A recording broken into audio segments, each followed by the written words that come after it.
అధ్యక్ష, మా సభ్యుడు అడిగింది మంత్రి గారిని, మా సభ్యుడు ప్రశ్న వచ్చి మంత్రి గారికి ప్రశ్న దయచేసి అపార్థం చూసుకుంటే కొద్దిగా, ఎందుకంటే పేదవాళ్ళకి సంబంధించింది ఈ అంశం కాబట్టి దయచేసి ఒక ఆలోచించాలని కోరుతున్నాం.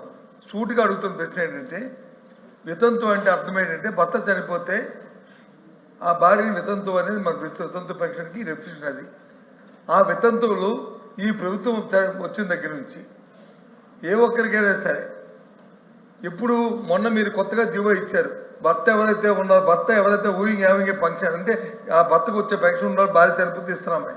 అంతకుముందు ఒక 18 నెలల కాలంలో లేదా 16 నెలల కాలంలో చనిపోయిన భార్యలు ఎంతమంది ఉన్నారు, భర్త చనిపోయిన భార్య ఎంతమంది, ఆడికి ఎవరికైనా పెన్షన్ ఇచ్చారని సూటిగా అడుగుతున్నాడు. ఒకటి. రెండవది, ఏదైతే ఈ ప్రభుత్వం వచ్చిన తర్వాత 60 సంవత్సరాలు ఏదంటే మీరు 50 సంవత్సరాలు ఇచ్చింది సూపర్ 6లో మీరు హామీ ఇచ్చారు, అది ఇంకా హామీ నెరవేరుస్తారా లేదా అది తేలుతుంది. అది ప్రజలు తర్వాత దానికి సమాధానం చెప్తారు. దానికి తర్వాత ఆ చర్చలోకి వెళ్దాం. రెండో చర్చ దాంట్లోకి వెళ్ళొద్దు. 50 సంవత్సరాల తర్వాత పక్కన పెడదాం. 60 సంవత్సరాలు నిండిన వారికి ఏ ఒక్కరికైనా సరే ఈ ప్రభుత్వం వచ్చిన తర్వాత పెన్షన్ ఇచ్చారా, అది సూటుగా అడుగుతుంది. ఆ రెండు ప్రశ్నలకి సమాధానం చెప్పాలి తప్ప ఆ రెండు ప్రశ్నల్ని దయచేసి మంత్రి గారిని సమాధానం చెప్తే మీ ద్వారా చూస్తున్న రాష్ట్ర ప్రధాని సంతోషిస్తారు అధ్యక్ష.